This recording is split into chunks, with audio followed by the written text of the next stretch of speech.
Okay, it's June 16th, 2020 here on the Diplomatic Back Channel. A little windy today, so there may be a little bit of noise. So from the beginning of this channel, we've talked about how the DNC is not just a political organization. It is a political paramilitary organization. Guns, they had FBI phones, but in every sense of the word, they were CIA. It began the weaponization of these guys who were coming from Secret Service and then going into Defense Threat Reduction Agency, who then went through the diplomatic security services, basically became Hillary's shadow CIA. That's been the beginning of our series, that this weaponization occurred in the DNC.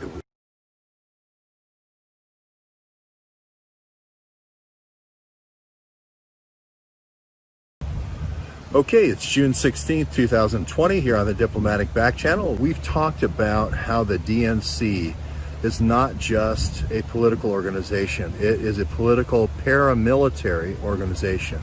We're talking about a spying campaign. We're talking about bringing in operatives from Eastern Europe, primarily Ukraine, but all the countries of Europe, bringing in NATO operatives, NATO recruiting programs, creating a cabal inside of the DNC, a political military arm, a group of hackers, a group of disinformation campaign, a psychological operations campaign, all the things we talked about 4 years ago with Media Matters and David Brock being a sort of psychological operations unit, Fusion GPS being a sort of a dirty tricks unit that you would do, or a disinformation unit that you would have.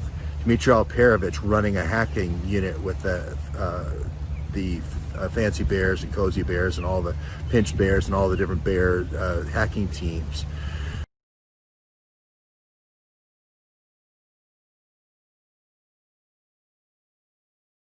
Okay, it's June the 18th, 2020. George Webb here on the Diplomatic Back Channel on the Potomac.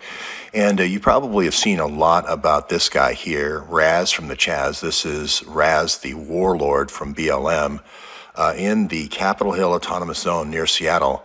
And you've probably seen the stories about him gun running and being sort of a flashy guy with an Uzi, with his BMW, Jaguars, Tesla, and so forth, supported by UAE.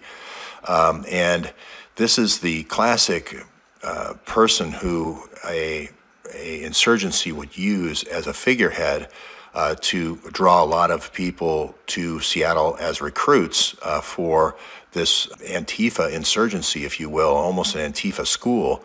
Somehow this Raz makes all these films about weapons, brandishing weapons, even does rape videos and so forth, but somehow gets a grant from the mayor of Seattle for $82,000 for his production company. Again, it just seems like an advertising operation in order to recruit people who have a hatred and a revenge motive against cops for whatever reason to come to Seattle to this school. And this is the key of insurgency. When we went to Minneapolis with Keith Ellison 3 years ago, we showed this same thing in bringing these folks from Somalia that had a deep hatred for Americans from the war, and bringing them to Columbus, Ohio with Peter Strzok and Lisa Page, and also Minneapolis, Minnesota. We actually went to the El Shabaab headquarters, if you remembered, and we predicted that this would be the hotspot. This, if there was a powder keg moment, it would start there. And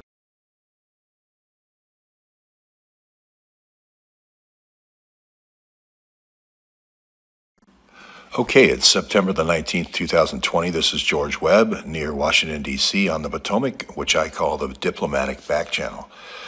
So today's show is going to be about the plan to replace your police department. This is NATO's plan to replace your police department. And we have a lot of demonstrations currently going on that there is this effort to make it seem or make it appear as these demonstrations happening in Seattle and Portland and Minneapolis and Atlanta and so forth are spontaneous. But I can assure you that this is a very tried and true plan that NATO has used in conjunction with the CIA for a takeover city by city, of all of a country's police departments. And this has been written in a book by Doug Valentine called the Phoenix Program, and it outlines how you create these disturbances in each province after you get a foothold near a police department, and then you create that as your main center of sanctuary for mercenaries that you bring in, like the Mujahideen in Bosnia or Kosovo, et cetera.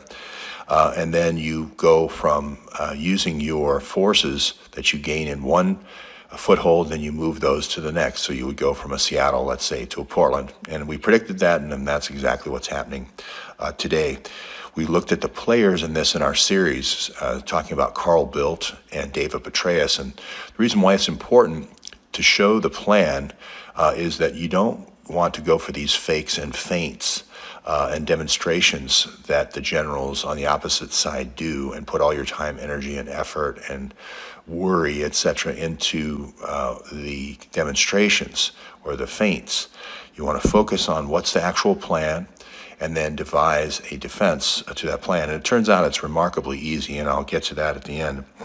But just so you know that this has happened in many, many other countries, you can just Google UN peacekeepers and see it's happened not only in Bosnia and Kosovo, but Afghanistan, Kazakhstan, Syria, Libya, Sudan, Yemen, Haiti. We talked a lot about Haiti in our program. We learned about how much the Strux, Peter Strzok, was involved, along with his father.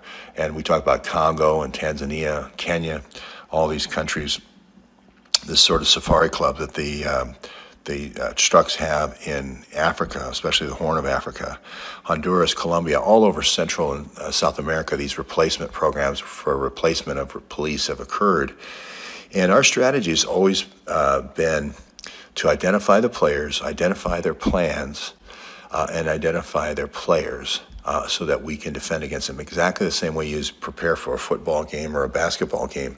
And part of that is learning the front organizations. I guess the equivalent in basketball would be learning the fakes that the person uses, so that when they give you the fake, you don't take the fake.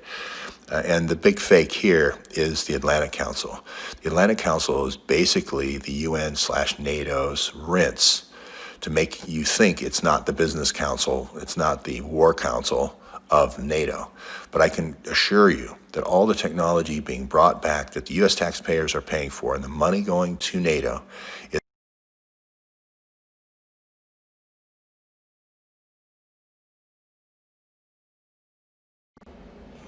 okay. It's January the 19th, 2020. George Webb here on the Diplomatic Back Channel. And just wanted to make a correction on another channel that I saw. Jason Goodman had Charles Ortel and David Hawkins together, and they were talking about several topics, but the topics came around to blackberries and rat lines, and how blackberries are used or were used for these rat lines. And they mentioned that David Hawkins mentioned the Phantom Secure in Canada and the bust in 2018 through the RCMP. And Jason made the comment that George only said Imran Awan was the sole BlackBerry mastermind. And I just wanted to point everyone to the Webb report. The Webb report it does start out with the Awan BlackBerries, that's the A, but the B's are Biden BlackBerries.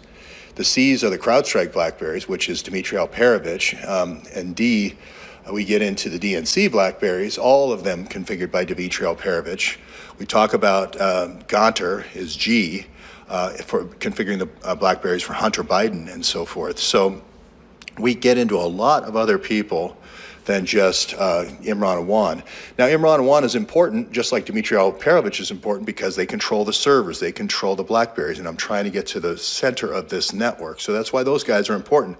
But Phantom Secure is also very important, and what maybe people don't understand is that if you have separate codes, you can create virtual private networks among different groups and different gangs.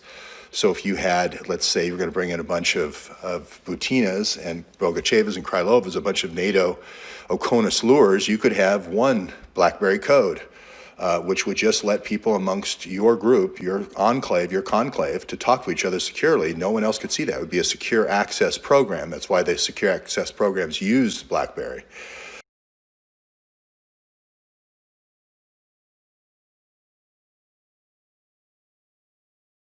2020, George Webb here on the Diplomatic Back Channel on the Potomac.